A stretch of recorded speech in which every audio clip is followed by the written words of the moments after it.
guys, thanks for tuning in. If you're new here, hello, my name is Yasmin. I'm a postpartum nurse in Toronto, and I make YouTube videos on the side for fun to get to do something a little bit creative outside of work.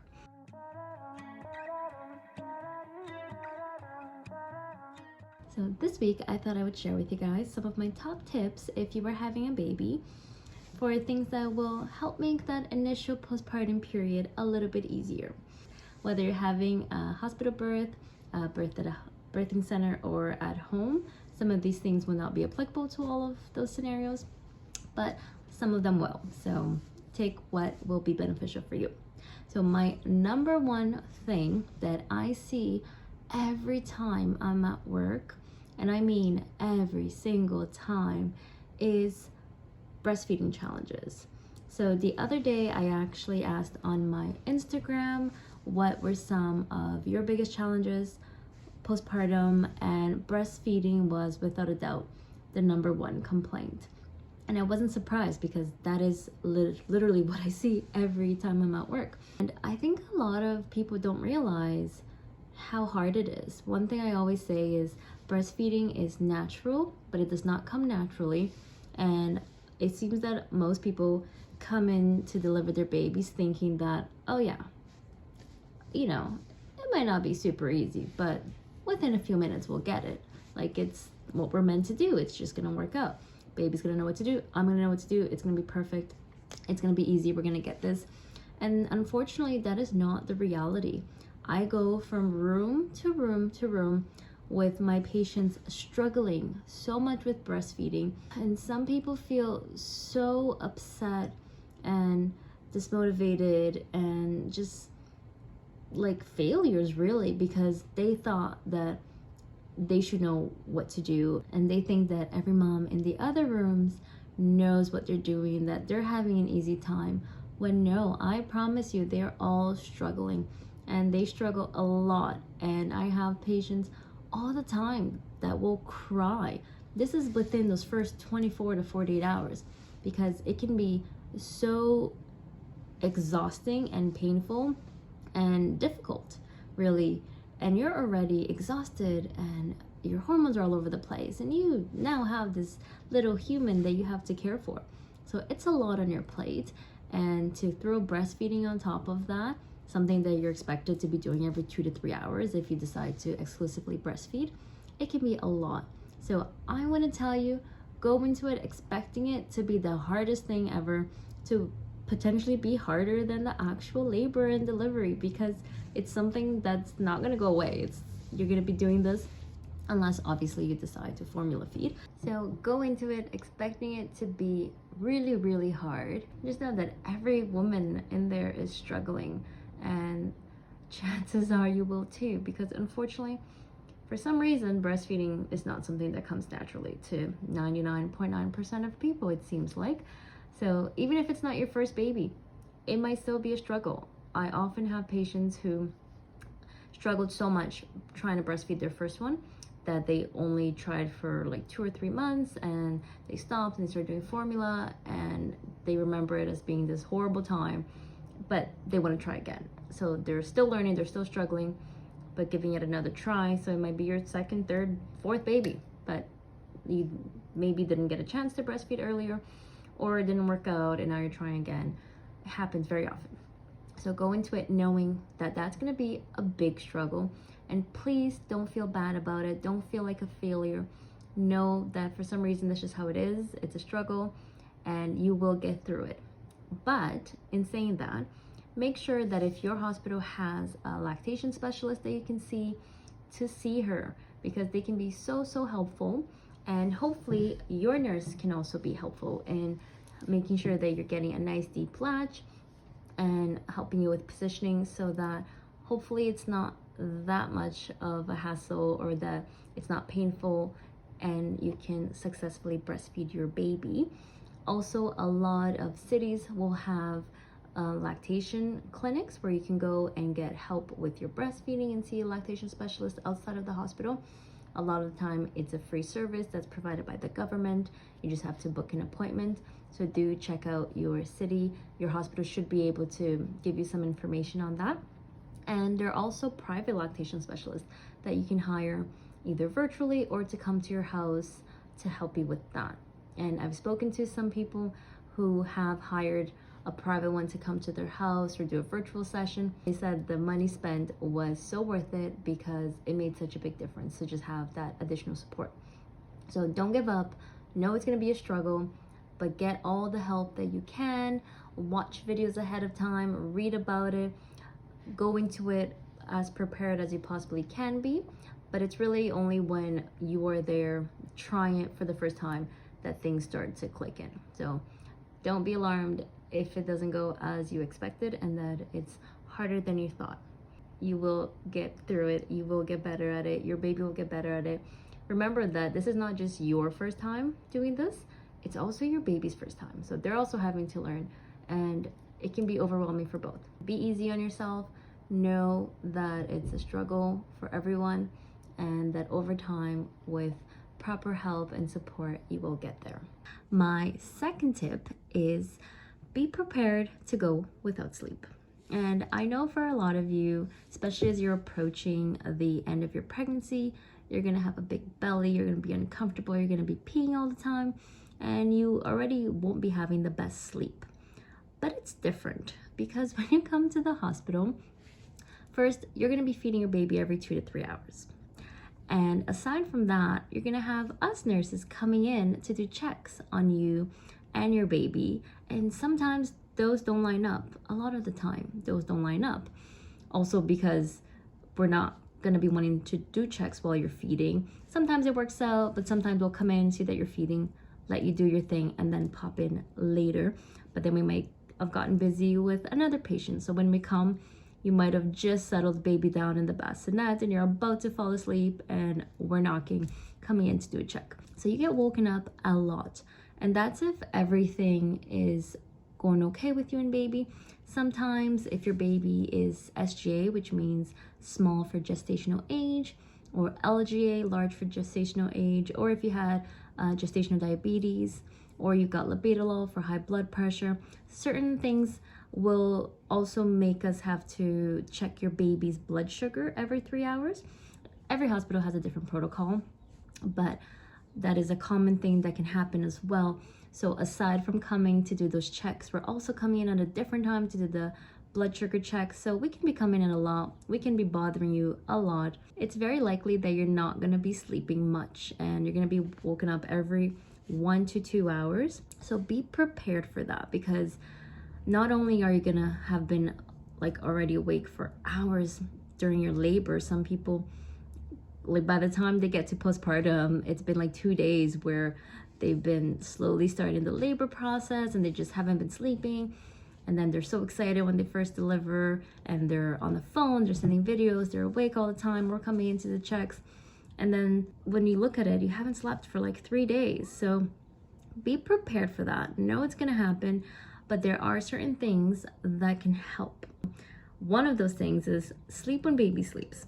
And I say this because what I see happening all the time is during the day, the baby can be quite sleepy and you're the one having to wake them up for feeds.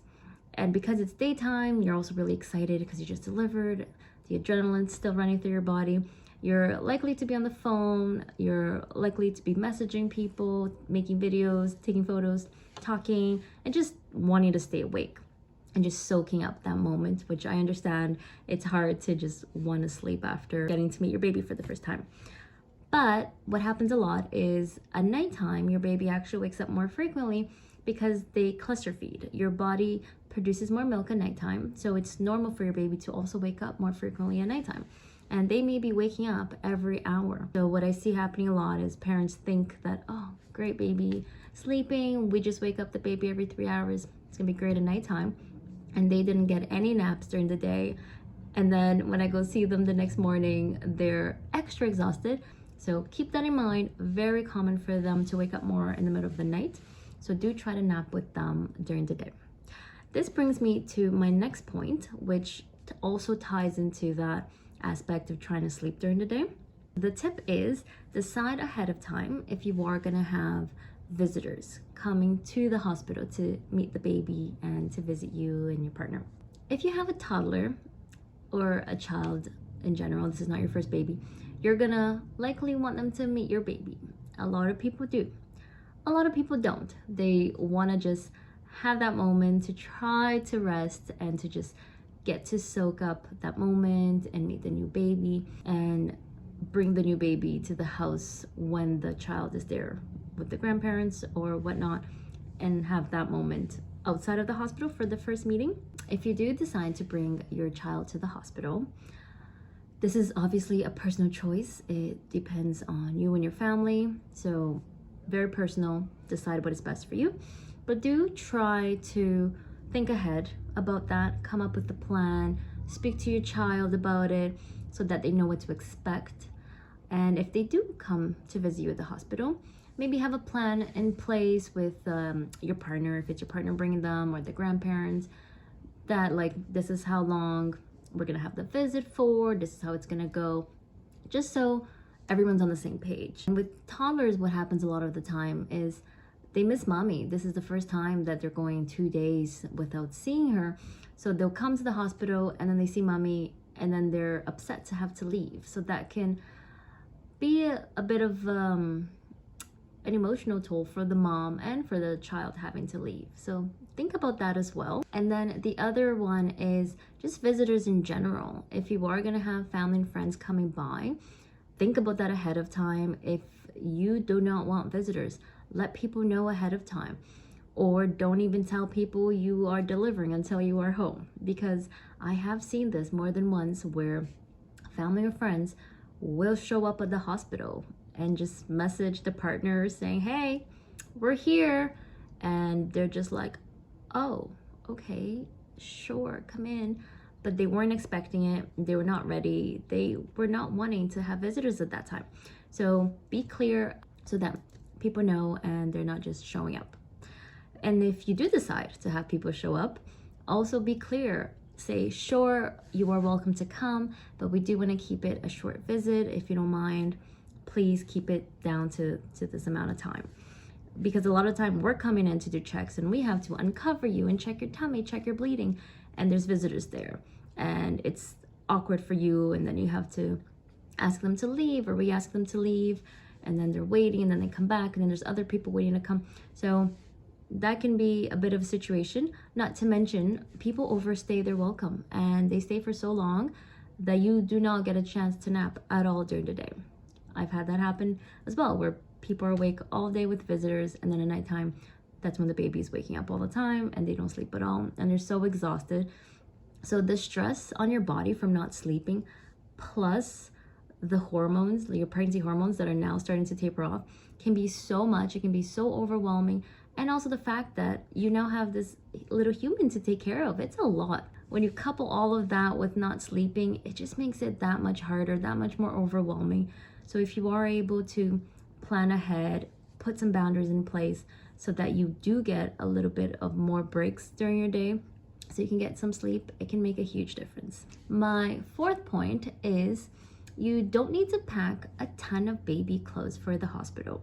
We highly recommend that you do a lot of skin to skin with your baby. It helps them bond with you better, it helps regulate their temperature, and it also helps them feed better. So we recommend that you just keep them swaddled in those receiving blankets that you get at the hospital, so that every 2 to 3 hours when you are feeding, you're also doing skin to skin. We're coming in to do checks all the time, so we gotta get them undressed, we gotta get the thermometer under their arm. So it's so much easier if they're just swaddled and they're not dressed. Obviously, again, it's a personal choice, it is up to you, but we recommend, especially for those first 24 hours that you're in the hospital, sometimes you're in there a little bit longer, but at least for those first 24 hours, try to just keep them swaddled. That way you can be doing lots of skin to skin. It's very easy and accessible for that, okay? You can bring your own swaddle blankets from home. Definitely bring at least one. Also, when you're leaving the hospital, it's important to have something so that you can cover the baby over top of the seatbelt once the baby is already in the car seat. I've had people come deliver in the winter and they've brought a summer onesie and no blanket. That's not appropriate. Make sure that you think about what the weather's going to be outside and you do plan for leaving the hospital. But while you are in the hospital, take advantage of the hospital blankets, the receiving blankets that we bring use those instead, so that you're not going home with a bag of laundry, because they're gonna spit up. Chances are they're gonna pee on their blankets, and we can just bring you another one. Bring 2 outfits for when you actually have to go home. Bring a newborn one in case your baby is small, and a 0 to 3 months one in case your baby is a little bit bigger. That way you have something nice for them to go home, and you're not having to have this huge bag full of different clothes and outfits, because they're not gonna really need them when they're in the hospital. My 5th point and last point is get your partners involved from the very beginning. You will not believe how many times I'll walk into a room and there's a mom fresh from a C-section, bending and twisting and turning, trying to change their babies or reach for their babies, because their partner is just lying there, sitting there, or they're sleeping, or they'll call the nurse to ask us to get their baby because their partner is sleeping. And we understand partners do an amazing job supporting their wives, and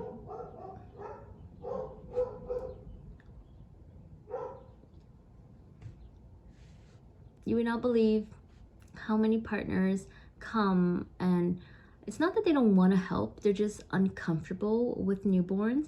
So they just sit there, they don't help, they don't do anything, and the patient either tries to do it on her own, or they'll be calling the nurse all the time to get the baby for them or change the baby, when we want to ensure that you and your partner are comfortable doing those things before you go home. So if your partner is someone who's not comfortable with babies, they haven't been around babies at all, make sure that you guys do some parenting classes. There are so many parenting classes, there are free ones, there's so many online. A lot of hospitals will offer them as well for new parents.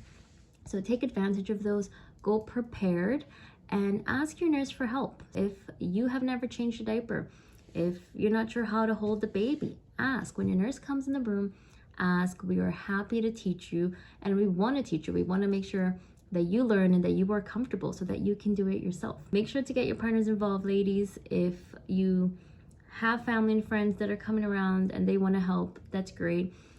But do get your partner involved as well. It's important to feel that you are both able to care for your baby, so that you guys can take turns. For example, the skin to skin is great to do even before the feeding. So the dad can start with the skin to skin while mom gets a little bit more sleep.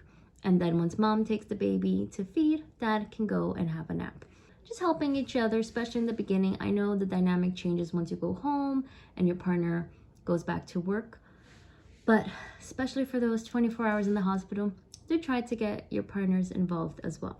Those were my tips. I just want to be clear that I know that everyone's families are different, their dynamics are different, what you're comfortable with is different.